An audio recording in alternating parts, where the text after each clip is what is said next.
Este é o Desafio Profissão, um programa da equipe de orientação profissional do curso de Psicologia da PUC de São Paulo, do NASCE Orientação Vocacional, em parceria com a TV PUC. E agora falaremos sobre o trabalho do editor. E para isso conversaremos com o Flávio Moura, que é graduado em jornalismo, é mestre e doutor em sociologia pela USP. Trabalha como editor na Companhia das Letras e foi curador da Flip em Paraty. E a Ana Lima Cecílio, que é bacharel em filosofia pela USP, é editora na empresa Globo Livros. Eu agradeço a presença de vocês. E poderíamos começar com uma situação engraçada, um caso, uma piada a respeito da profissão. Começo? Por favor. Vindo para cá, primeiro eu queria agradecer o convite. Foi um prazer poder estar aqui, participar desse programa, conversar com os jovens aí que estão procurando o caminho para profissional. Mas lembrei que estava vindo para cá, estava lembrando um episódio logo que eu comecei a trabalhar na editora que eu trabalho hoje, faz uns 3 anos mais ou menos, todo formal, tentando mostrar serviço. Uma das primeiras coisas que me passaram para fazer tarefas era levar um autor que é um autor muito importante, prêmio Nobel, de 78 anos, conhecidíssimo por ser uma pessoa muito formal e muito fechada e muito mal-humorada. Ele estava em Porto Alegre para dar uma palestra, ele é sul-africano, e eu tive que ir a Porto Alegre para levá-lo para almoçar e para fazer, enfim, para descontraí-lo ali, fazer uma espécie de anfitrião, um meio de campo ali, né? Um pouco a tarefa do editor. É um pouco, né? O autor está no país, não tem o que fazer, você precisa ali ficar pegando pela mão e levar para cima e para baixo. E ele é conhecido por ser vegetariano, tem livros muito radicais sobre vegetarianismo. E eu estava em Porto Alegre e falei, não posso levar esse cara numa churrascaria de jeito nenhum, porque a cidade da carne ele vai ter um treco. E aí comecei a ligar para amigos perguntando se alguém conhecia um vegetariano na cidade. E o único vegetariano que tinha era no meio da universidade, lá em Porto Alegre. E eu cheguei lá e era um ambiente absolutamente barulhento, com adolescentes, jovens de todo tipo, com um pôster de Che Guevara, com um liquidificador no alto, e o cara de terno e gravata impassível. Não mudou a expressão, sentamos ali, eu fiz a média, conversei com ele durante 2 horas, suando frio. E deu tudo certo e tal, depois ele até agradeceu e tal, mas foi uma situação engraçada, porque é o tipo de sujeito que, né, outras pessoas tentariam levar nos lugares mais chiques e tal, e foi uma experiência engraçada, assim, logo no começo da profissão. Então, você falou que era uma função também, né, de tratar com o autor. Quer dizer, ele não fica só lidando com livros e manuscritos, como se dizia antigamente, ou originais. Uhum. Conte um pouco da... O editor, ele passa por várias áreas, assim, né? Então, tem um trabalho mais óbvio, que é o trabalho de leitura, que é ler bastante, tanto para escolher os livros que a gente vai fazer e avaliá-los e saber se eles se encaixam no gênero que a editora trabalha, se comercialmente eles são viáveis, se eles têm um interesse, qual é o público deles. Depois tem um outro trabalho que é, no caso dos brasileiros, é adequar o texto, é ter esse tratamento, é sugerir um tratamento para o texto, um destino, a organização, mesmo a linguagem em alguns casos. No caso dos estrangeiros, é uma conversa muito cotidiana e de perto com um tradutor, que esse eu acho que é a coisa que eu particularmente mais gosto de fazer, que é trabalhar o texto mesmo. Mas fora isso, você tem que acompanhar os autores, conversar. Quando o autor ainda não é seu, tem um trabalho que é quase um chaveco, assim. Você vai lá, faz uma média, quer agradar, explica um pouco qual que é o seu trabalho, fala que você adoraria tê-lo no seu catálogo. E depois do livro pronto, ainda tem uma coisa de divulgação, de pensar maneiras para fazer com que esses livros cheguem ao público, né? Então, isso também é um trabalho do editor. É pensar, por exemplo, eu trabalho muito com literatura clássica, trabalho muito com Balzac, Proust, Bioy Casares, que são autores que a gente não pode trazê-los para a Flip, para falar. Pessoalmente? Assim, a gente tem muita vontade de fazer chegar esses autores no público, sobretudo um público cada vez mais jovem. Então, é pensar ciclos de palestras, fazer um curso sobre Balzac num centro cultural, assim, tem esse trabalho também de divulgação do que você faz, né? Então, tem o pré-livro, o livro mesmo e o pós-livro, assim, é uma cadeia de acompanhamento da vida desses livros, né, o editor, assim. Quer dizer, o editor também tem que, não sei se é o termo correto, captar o autor. Também. Quer dizer, você usou a palavra, ele não é seu ainda. Exatamente. Como é que é isso? É ele que faz isso?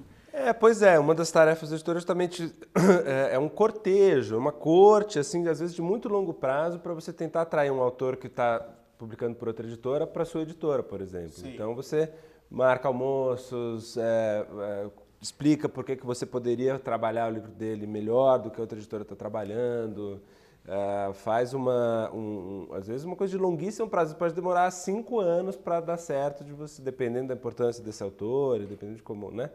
Isso tem um trabalho de relações com pessoas que faz muito parte assim, do dia a dia do editor, né? Tem uma outra, só complementando a fala da Ana, uma outra tarefa importante é você adquirir os direitos autorais dos livros que você publica quando são livros estrangeiros. Quem vende esses direitos autorais são agentes literários. É uma figura tipo na feira nem está listada no guia do estudante. Porque no Brasil é muito residual, tem muito poucos, ainda não é. Mas isso no mercado estrangeiro, que é uma coisa que a gente tem que lidar muito, porque a gente publica muito livro estrangeiro, é o agente literário que faz essa venda. E o agente literário, ele é um intermediário entre a editora e o autor. Sim. Ele representa os interesses do autor junto à editora.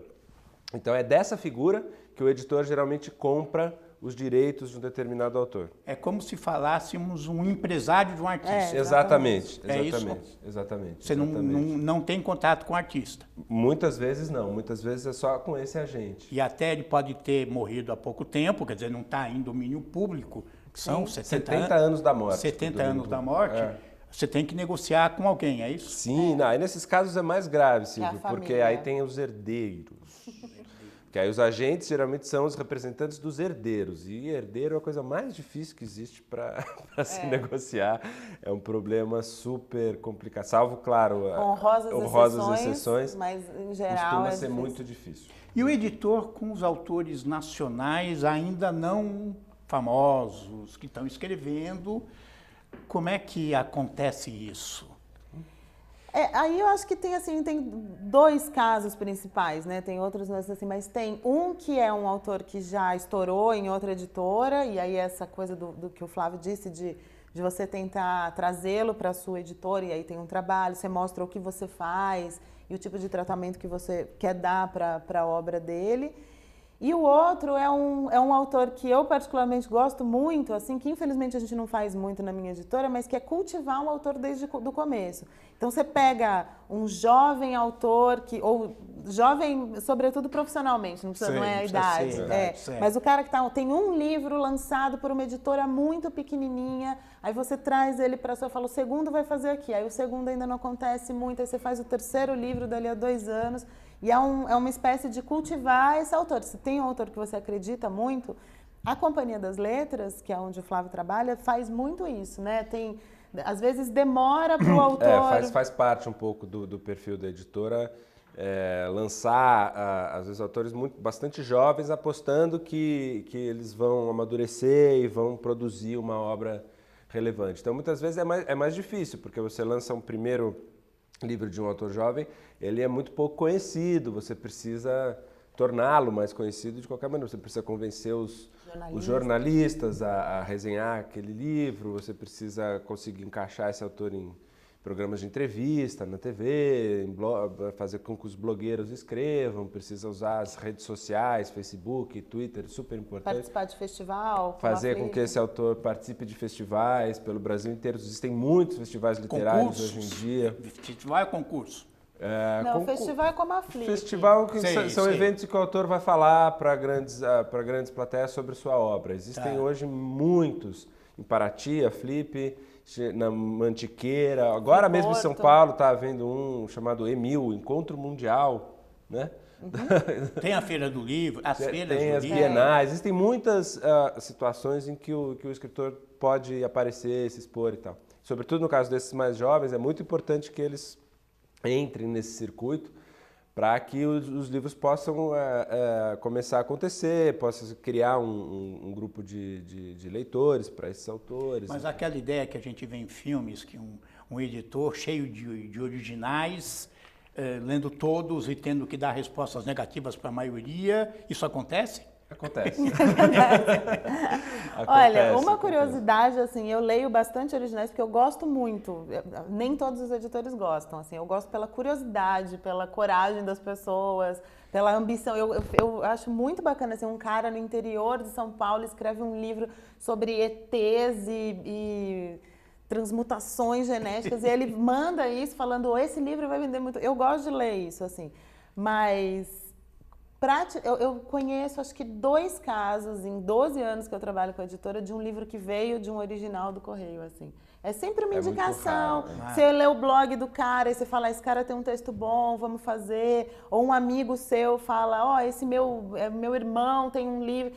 Sempre, é um outro processo. É difícil ter uma recepção de um original que você tira lá do meio e fala assim, nossa, eis o novo Milton Atum, assim, né, Porque esse cara que é o novo Milton Atum, hoje em dia, ele escreve num blog, ele publicou um conto numa revista literária, ele tem outras maneiras de você chegar. Pescá-lo que não seja assim, um completo desconhecido que chegou do nada, né, com o original. Você usou um tempo atrás a palavra, a expressão trabalhar o texto. O que é isso? Ele corrige, ele arruma estilo ou contrata alguém que faz isso? Não, isso é muito importante, acho que isso é uma parte central da tarefa do editor, né? Acho que existe essa dimensão de corrigir o texto, isso faz parte, mas o trabalho de edição ele vai muito além disso, né? Sobretudo nos autores nacionais, os autores com quem a gente lida pessoalmente, são muitas versões do livro até que chegue a versão final, que é aquela versão que vai ser efetivamente só corrigida do ponto de vista do português. O papel do editor é também receber a primeira versão desse livro. Às vezes esse livro pode ter sido encomendado, pode ter sido mandado pelo autor, não importa, mas é mostrar, olha, esse personagem aqui não está funcionando, precisa aprofundar, esse personagem precisa ter mais força no livro. Aqui a trama vai bem até esse pedaço, depois não fica convincente, precisa mudar esse pedaço. E aí devolve o livro para o autor, ele fica mais alguns meses, aí ele manda outra versão, aí de novo, se isso não estiver legal, você pode falar, olha, isso piorou, esse fim está horroroso, precisa mexer.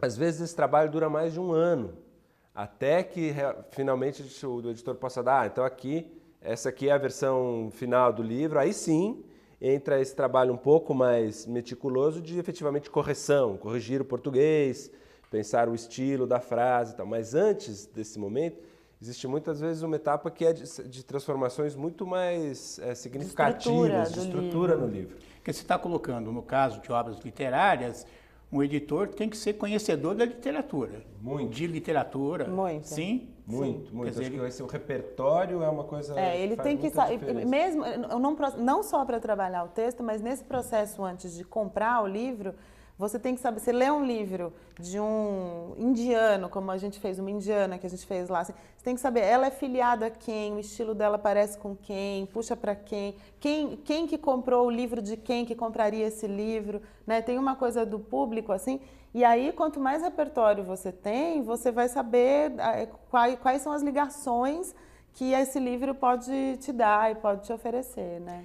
Mas existem várias editoras que produzem coisas diferentes. Claro. Quer dizer, um editor de um livro de autoajuda, por exemplo, de uma editora que edita livros de autoajuda ou literatura infanto-juvenil ou didáticos.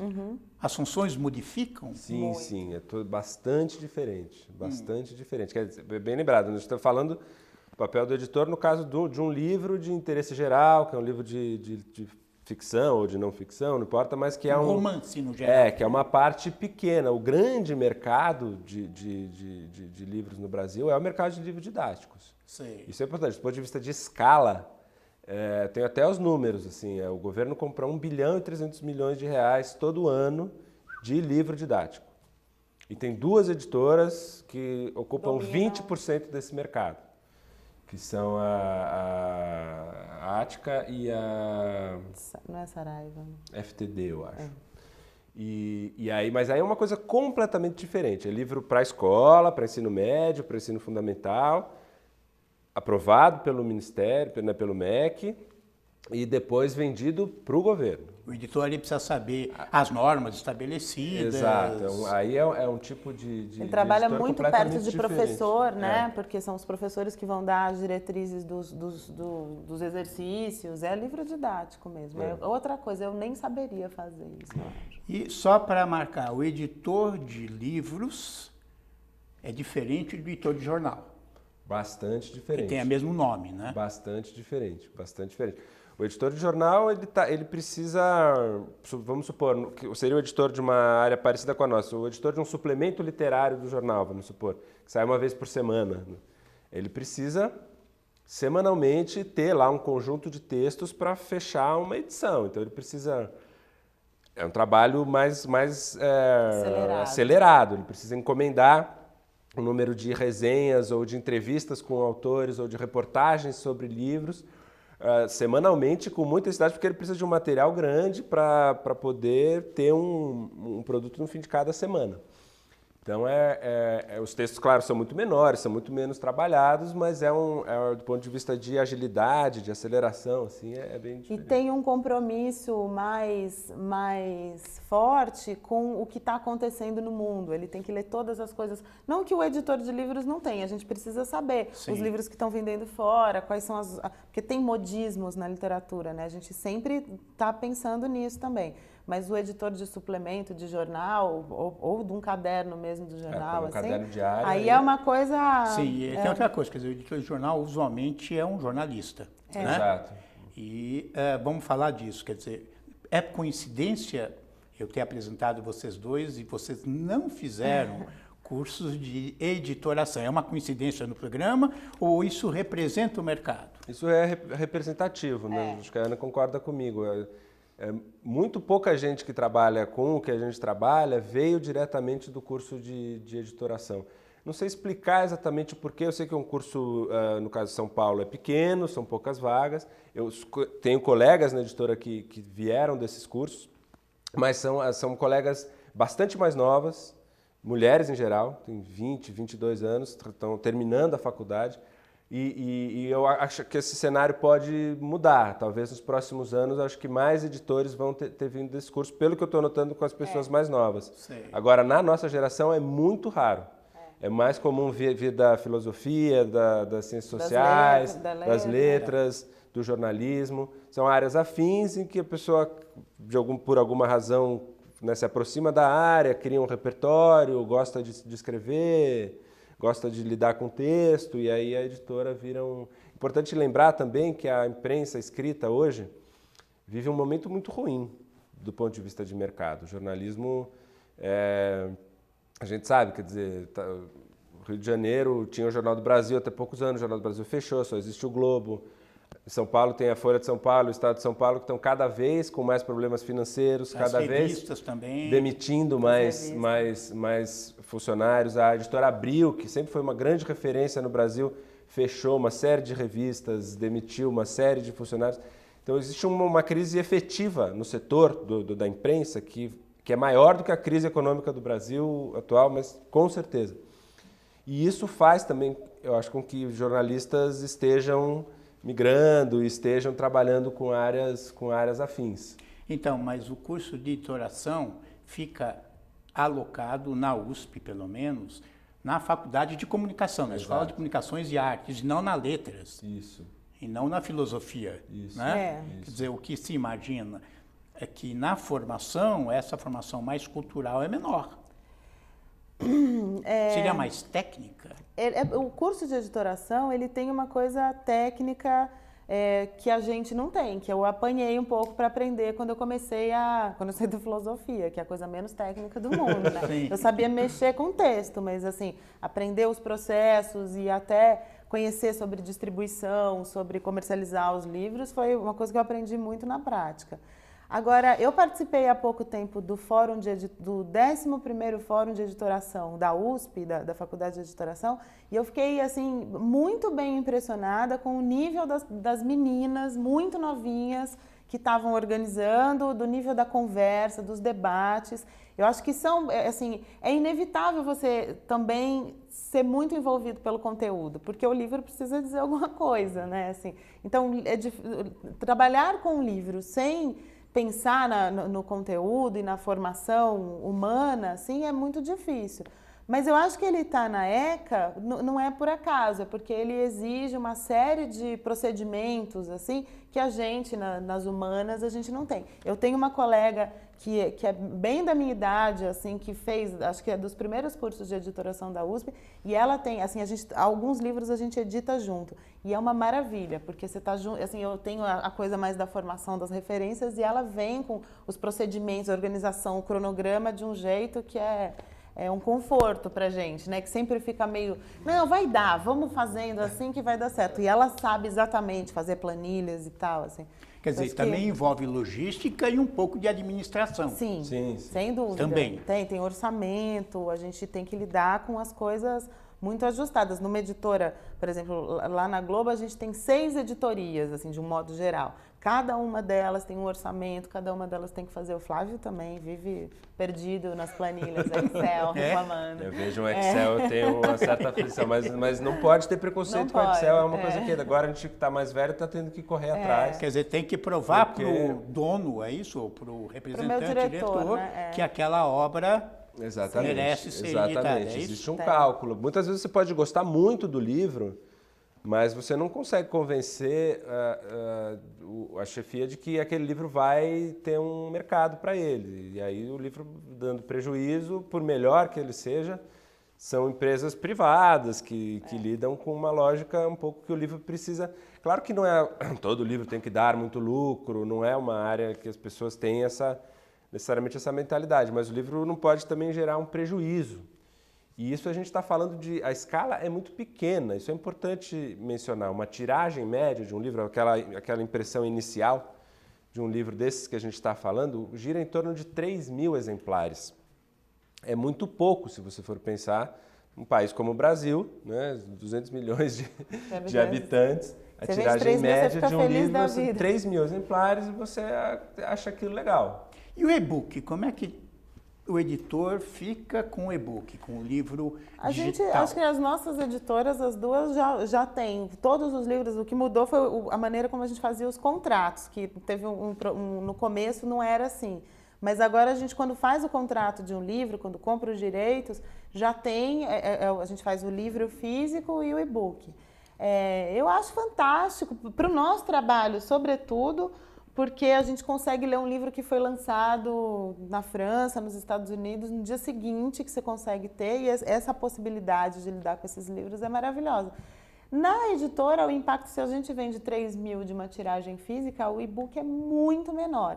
Mas está começando... Como assim, vende muito menos? Muito menos. Muito menos. Ainda vende muito menos, é isso? Muito menos. É mesmo? O e-book representa 2 a 3% do mercado de livros no Brasil, em comparação com E a função aí do editor seria a mesma? É a mesma. Lá na Globo, a gente tem um editor dos e-books, que ele faz todos os livros que a gente publica, quer dizer, dos infantis aos ilustrados, a gente tem um selo que faz livros de culinária e tal. Todos esses livros tem um editor que é responsável para passar que esse livro. adapta a mídia, sai do papel, mas o trabalho de edição é feito por vocês. É a gente que edita, é o mesmo... E, para encerrar, fala-se que no Brasil se lê muito pouco. Será que essa função tende a sumir? Não, acho que pelo contrário. Acho que nos últimos anos no Brasil, né, tem muito mais gente na escola, né? Quer dizer, dos anos 90 para cá, pelo menos no ensino fundamental, quase que se universalizou o acesso à escola. Então eu não tenho essa visão pessimista, não. Eu acho que cada vez se lê mais. Eu acho que a gente tem os exemplos que a gente tem recentes de livros, sobretudo para jovens, são muito animadores desse ponto de vista. Tipo o infanto-juvenil, é isso? Não só é um segmento que é o segmento que hoje em dia é o que está mais movimentando dinheiro mesmo no mercado editorial, que é o YA, né? Que é o jovem adulto. Sei. E esse público, eles são ávidos, eles são apaixonados, eles são fãs, eles consomem tudo, esses livros de série grandes e tal. E eu acho que, claro, esse público, eles têm 15, 16 anos agora. E a gente espera que eles venham eles vão crescer, né? Exatamente. Eu não sei se eles vão chegar no Balzac, necessariamente, assim. Mas eles, com certeza, assim, eu acho que isso é provado, acho que todo mundo tem essa experiência, assim. Quem lê adolescente e aprende que ler é bom e aprende a ter isso como um hobby, vai levar isso para frente. Então, eles podem continuar lendo livros jovens adultos até a velhice, mas eles vão ler. Mas então, eu acho que é otimista sobre esse ponto de vista cenário. Que bom. Quer dizer, podemos imaginar que o trabalho vai continuar e deve aumentar o número. Sem dúvida. Só para encerrar, mercado de trabalho, tem emprego ou você tem que batalhar muito para conseguir um trabalho de editor? Olha, o trabalho no mercado editorial, que eu acho que foi a minha experiência durante alguns anos, não sei se do Flávio também, tem muita terceirização, né? Então, assim, eu trabalho, a equipe lá da Globo Livros, ela é reduzida, mas a gente trabalha muito com colaboradores terceirizados. Então, tem muito trabalho para designers, para revisores, para preparadores de texto, para tradutores que não são internos.